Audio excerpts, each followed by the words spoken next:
Hello? Does anyone copy? 123. 123, roger. Oh my god, 096 just wiped my entire squad. Hello? Is anyone there?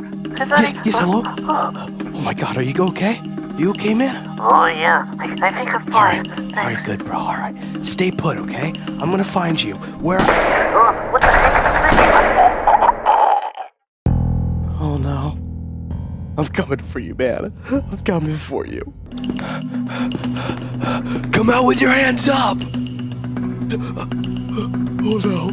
Oh my god, no. Stand still. Drop your gun.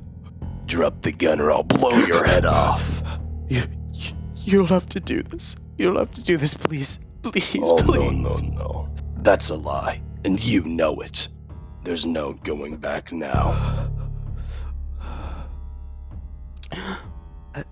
At least let me look you in the eyes. The eyes of the person who killed my comrade.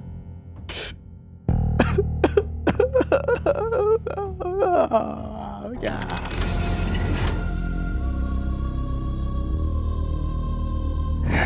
Oh no. You know, SCP-049 is a lot to handle on your own. Is this one of those cheesy moments where we're enemies, but now that we have a common enemy, we're supposed to team up together? You know it. How do I know you're not gonna backstab me? Do it for the bit, man. Come on, do it for the bit. Fine. Alright. Let's do this. Oh my god!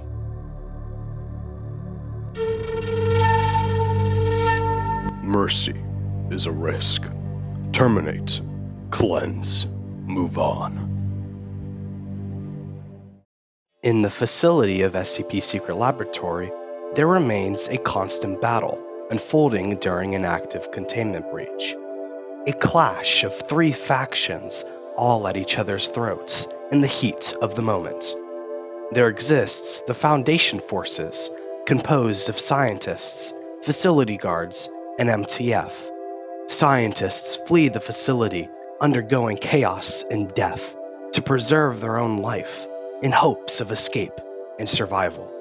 Facility guards are supposed to maintain as much order as possible until backup arrives, ensuring the facility doesn't devolve completely into the SCP's territory.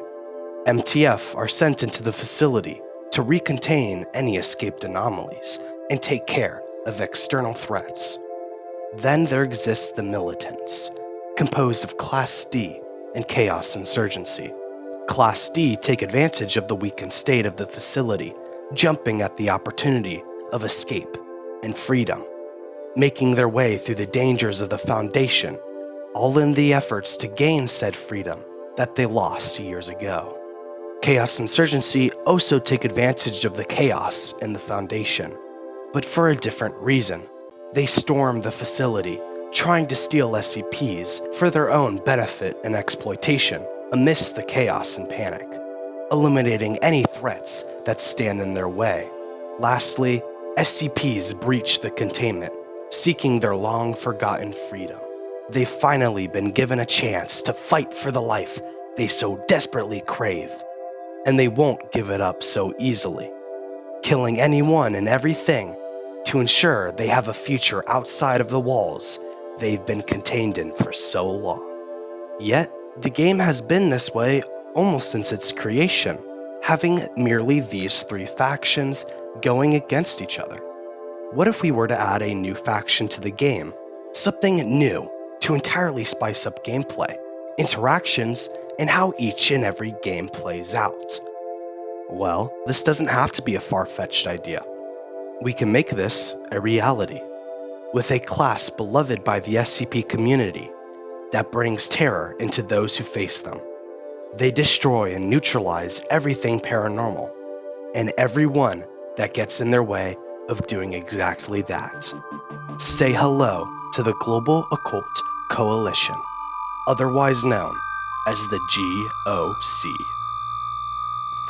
For a brief explanation, the GOC is a group of militarized personnel formed with the view that paranormal and anomalous entities are a threat to humanity and the normalcy of society. their primary goal is to neutralize and terminate all of these anomalies, as well as those who stand in their way. Mercy is not an option, as dying is necessary to eliminate the threat these SCPs hold, not only to mere people, but the Earth and universe as a whole. Now obviously, with the idea of an entire new faction to interact with the game, there comes immediate questions. How would this class spawn? How would they gain tickets? What would the win conditions be? And what items and roles would they have? Now, before I get into what all the answers to these questions could be, first, while I love GOC and want them to be implemented, there is a huge problem and barrier that prevents them from being added. A question that must be answered, gaps in logic that serve as potholes to prevent us from getting to our perfect class.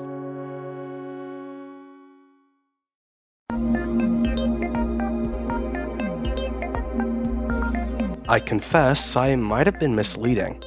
The definition in the introduction I gave for SCP-SL wasn't the most accurate. This was a very lore-oriented definition, and although it was probably hard to tell for the most part, as the game tries its very best to be as accurate to lore as possible, a couple discrepancies exist. Most prominently, MTF recontain SCPs by killing them, through gunfire, explosives, electricity, or any other means, and it just labels the death as recontainment.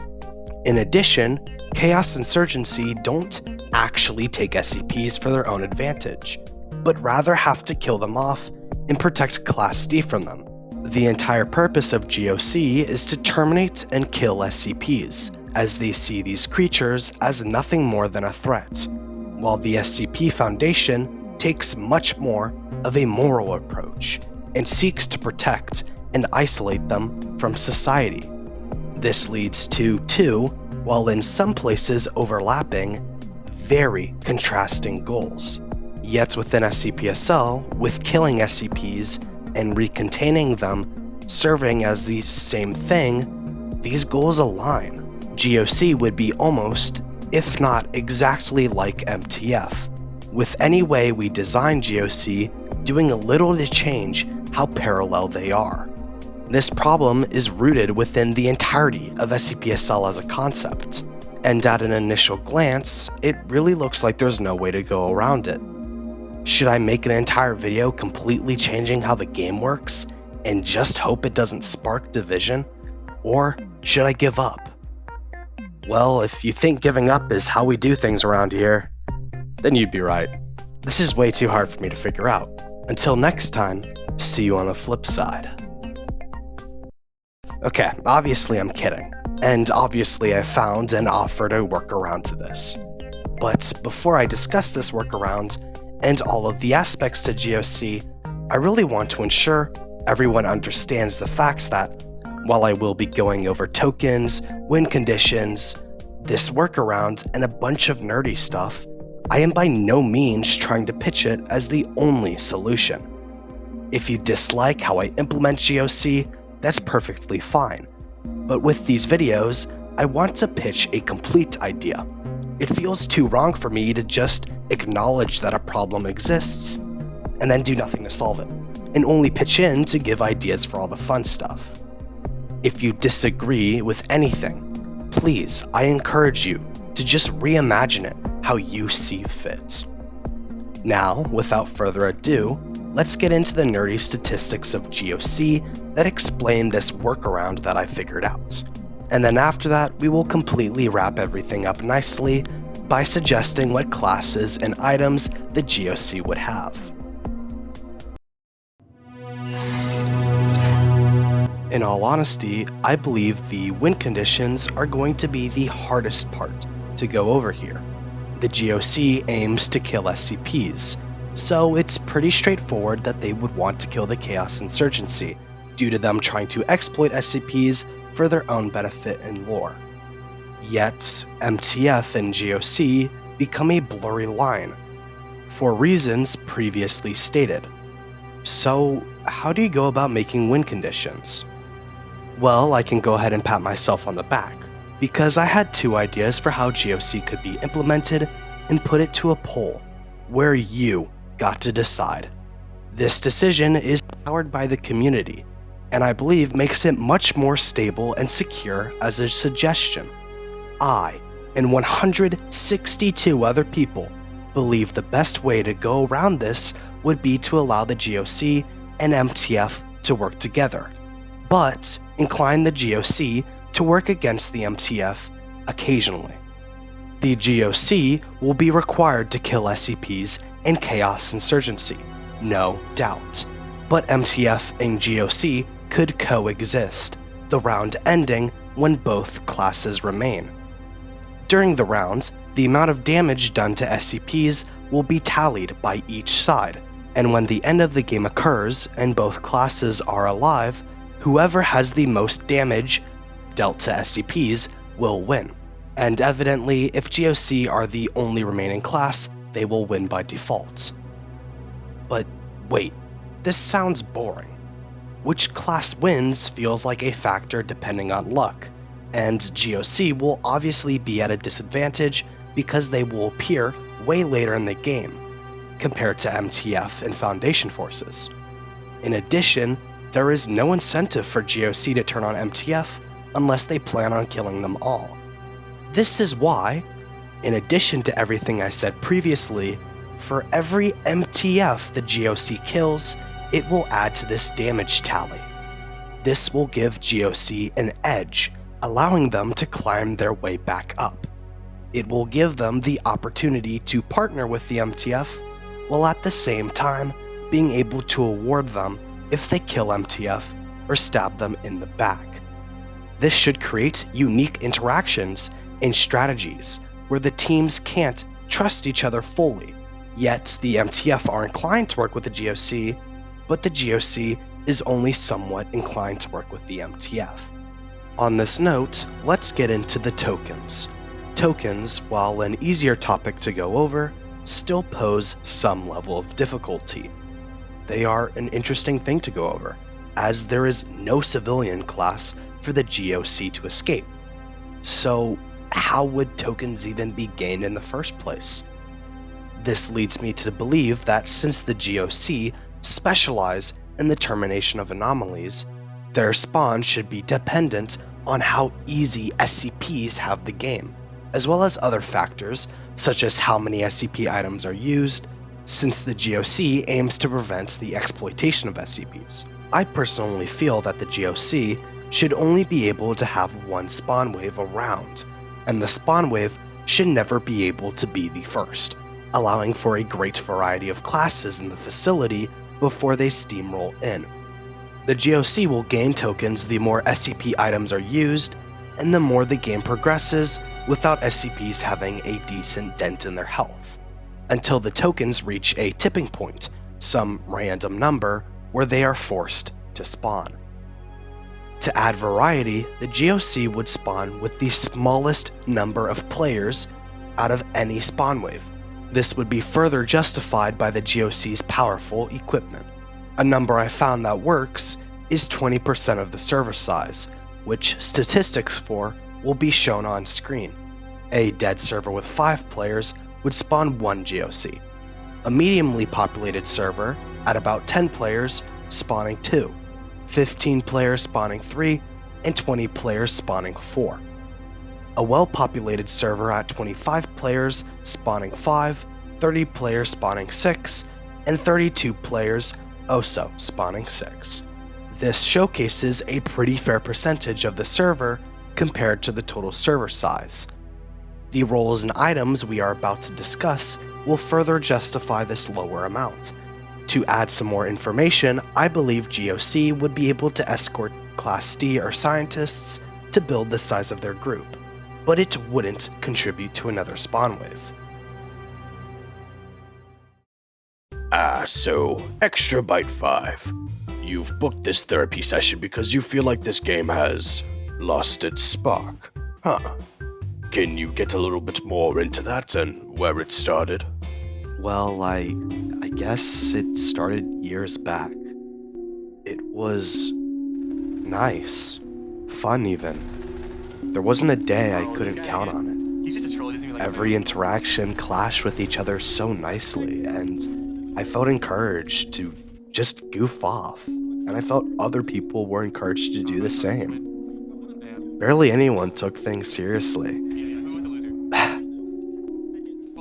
But then something changed. Something changed within it. And I don't know exactly what it was, but all of a sudden the game wasn't as reliable. I'd come to play after a long day, and the game would make me work to have fun. It wasn't relaxing anymore, but demanding constant effort just for the chance to impact the round. Not even a guarantee. And I think I really missed that about it. Now, don't get me wrong, I don't want to go back. If given the chance to play old SL with it really populated, I would rather play new SL. The game is overall better and more polished, but the plot was just lost to what made the game originally so good. There's so much stuff from the older game that No, you don't. I'm sorry, what? You don't miss the old SL. You just miss how the old SL made you feel. It's the same. You've just grown. No, I can assure you I remember liking parts about the game in the past. I found so many things so much more engaging and less demanding than how it is now. And I could even bring up a couple examples if you want. No! You're just seeing things through rose-tinted glasses.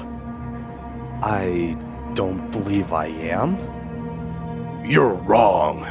I know you're wrong. You don't. My opinion is right. Okay, I know how I feel. You're starting to lose me a little. I believe the game lost what it initially sought out for and appealed to, in favor for what modern player and media wants. And I have many examples, so if you just All you people do is whine and complain when anything new is added, or anything is changed about the game. Way to hop on the hate train, man. Okay, there's just not a hate train. Popular creators just finally gave a voice to these people who have these distastes, so people are actually talking about it now. And just no. I think certain developments have just been changing things, not actually improving them.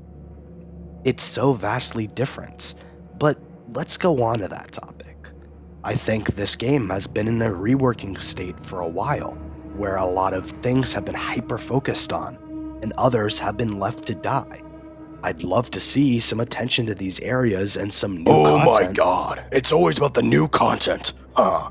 We can never just be content with what we have and appreciate the things that are Shut up! God, I respect the newer game and many of the changes made, man. But why is it so hard to just respect people that think the older game had some viable aspects to it? Oda was so clunky. All older versions of games are clunky compared to newer ones.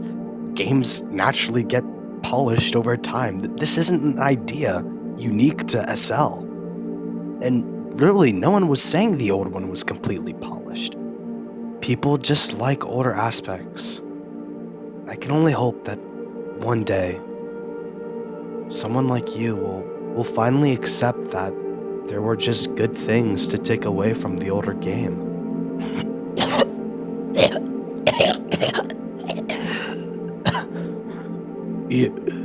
You're not OG enough to hold an opinion.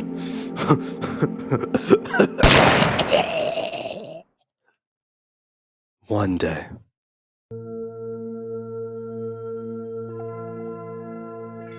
Finally, we get into the meat of the GOC. The GOC would be composed of a bunch of different members with expertise in different fields, due to the GOC's primary goal of terminating anomalous entities. I feel the items GOC get should accentuate this feature, and in turn give them a weakness to human classes. Now really quickly, before I get into the roles, I need to state an item all GOC will have universally, regardless of class. I imagine the GOC would have an entirely new keycard, parallel to the Chaos Insurgency, but this card would be a very small tiny electronic chip. I cannot emphasize enough how disappointed I am at the Chaos Insurgency keycard change.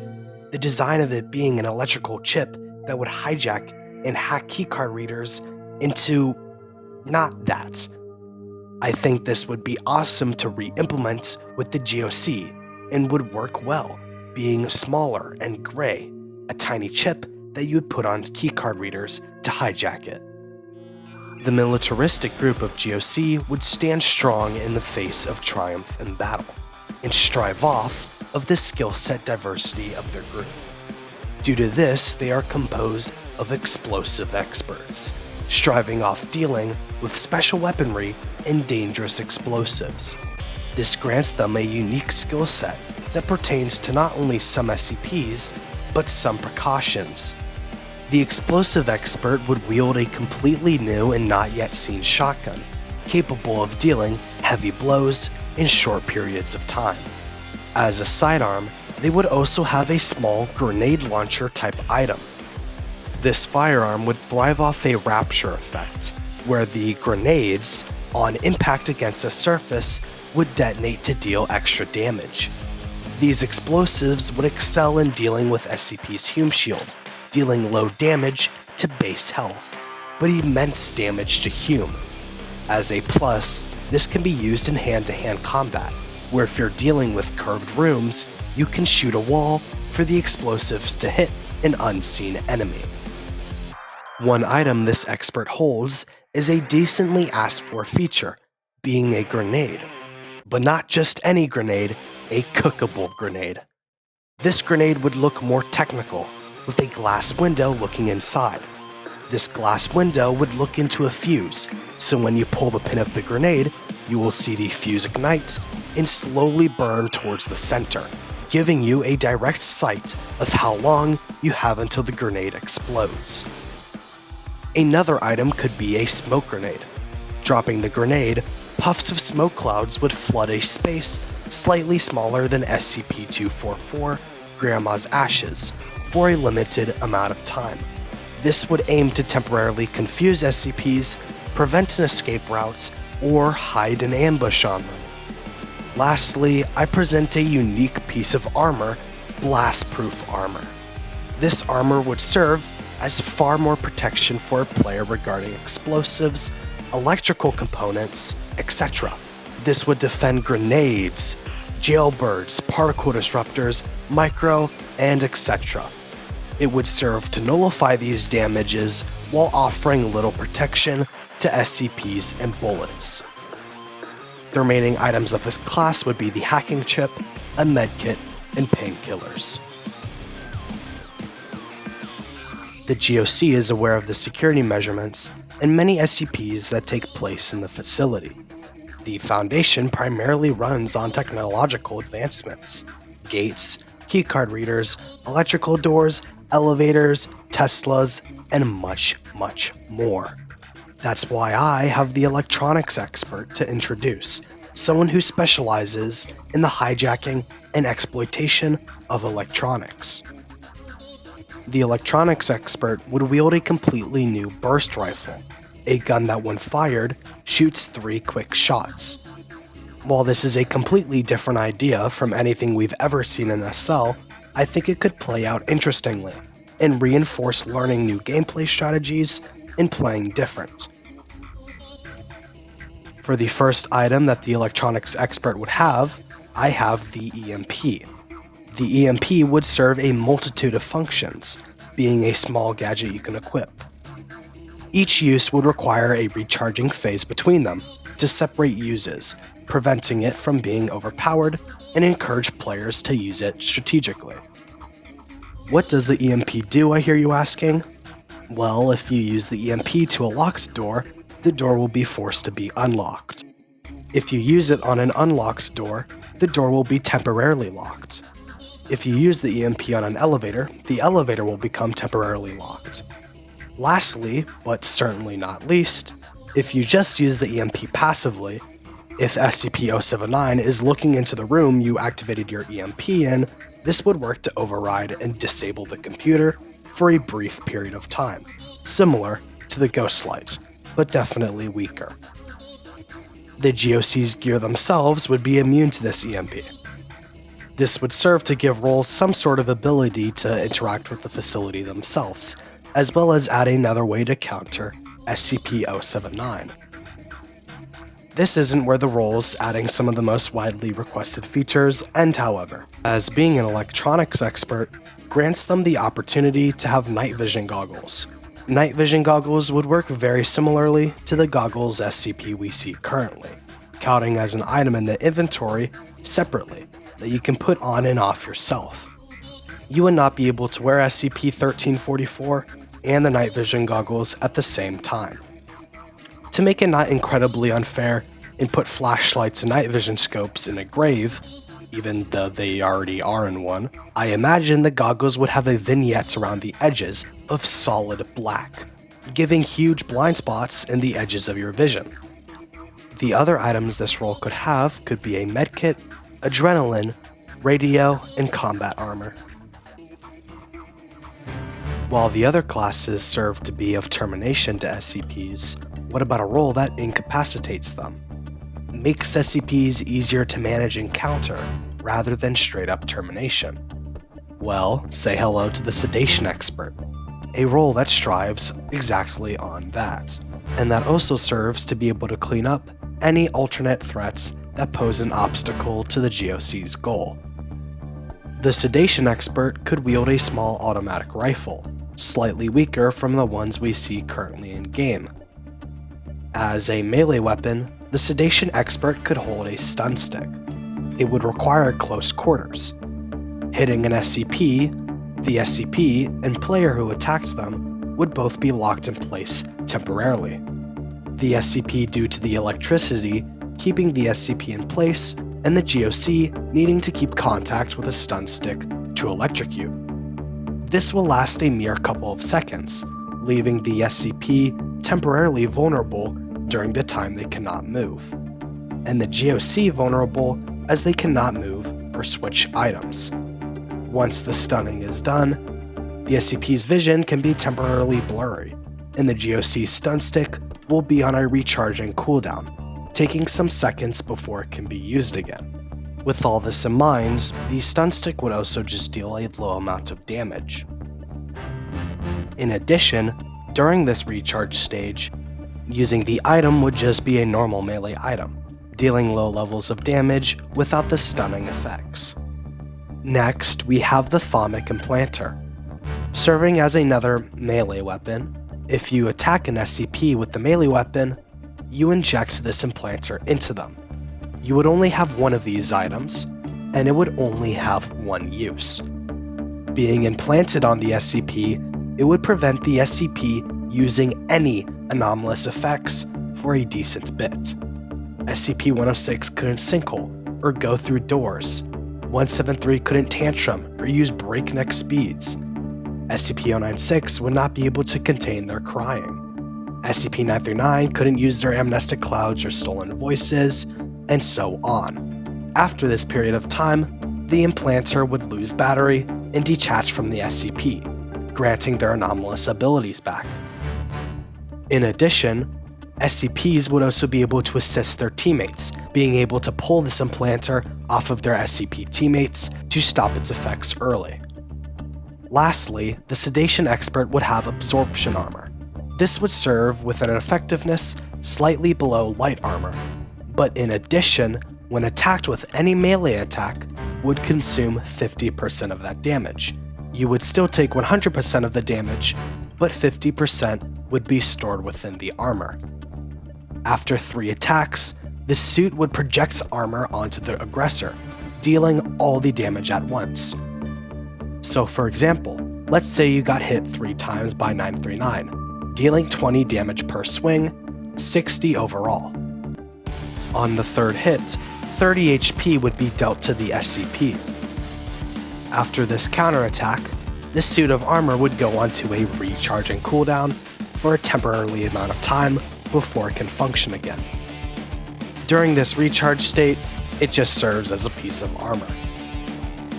The role outside of these items would just have a medkit, painkillers, and radio. Lastly, but not least, we have a class that cuts no corners and holds no special quirk or expertise. All they want is blood, all they see is red, and all they face end up dead. Considerably the exact opposite of the Sedation Expert, we have the Annihilator. This would be a class that spawns the least compared to the rest, and specializes in annihilating SCPs. The Annihilator is equipped with a machine gun, akin to the LMG Chaos Insurgency use, but stronger and obviously different to be more home to the GOC. The rounds would not be customizable, always functioning as JHP. This would allow the role to do small amounts of damage, yet in such short amounts of time. As a secondary weapon, the role would have a heavy rifle, almost polar opposite to the machine gun. Damage inputs would be large, but between shots, there would be a noticeable delay. As the one and only special item the Annihilator would hold, a pistol and tablet. How is this useful and what's the correlation, you ask? Well, the pistol holds only one shot, and instead of normal ammunition, a GPS dart is in the chamber. Once the gun is shot and no longer has ammunition, your player would focus on holding the tablet, which would show you the screen. The tablet would give you a small proximity around you, and a red dot would beep where the dart has hit. Obviously, your goal is to shoot an SCP with this tracker, periodically showing the direction they are in regards to you, before fading out, then fading back in. If the SCP has traveled through elevator, the tracker would show the last location that the SCP was in, aka the elevator they traveled to. This tracker would be enabled for quite a bit of time, the only way for it to be disabled either being running out of battery or another player of the SCP faction taking it off their SCP teammates.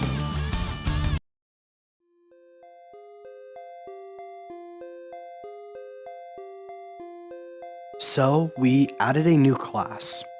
Obviously, every item I'm not pushing for to be added, and every item doesn't have to be added exactly how I described it.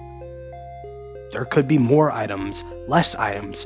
Really, it's all up to you, the viewer's interpretation and imagination.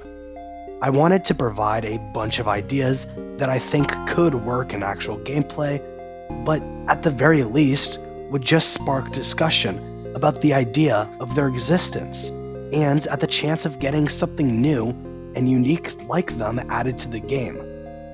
If you don't like an item and think it's completely broken, my wish is for you to just reimagine it, or take what the main concept of the item is and see if it could be remade into something else that would actually work. At the end of the day, I'm not an expert and I'm not a god. I can't create something that's perfect every single time with 100% accuracy. I just want to pitch new things that will spice up gameplay and action. But now, let's get into explaining all of what we did. We added a class into the game that completely specializes in the containment of SCPs, with their weakness being the limited versatility in dealing with human classes. A completely new challenge for all classes within the facility, and a completely new way to play the game that will cause a lot of new gameplay strategies and tactics. Rounds will be diversified and changed, new scenarios and emerging situations unfolding. Completely new counters to SCPs and items will be added, allowing for more variety in loadouts, what items you prioritize and use, etc., etc. New weapons will be added to master and learn how to counter and predict. Lastly, SCPs will have a new challenge. If they've had a really easy game, in comes a new class that will make them have to lock in and put a foot up to keep winning.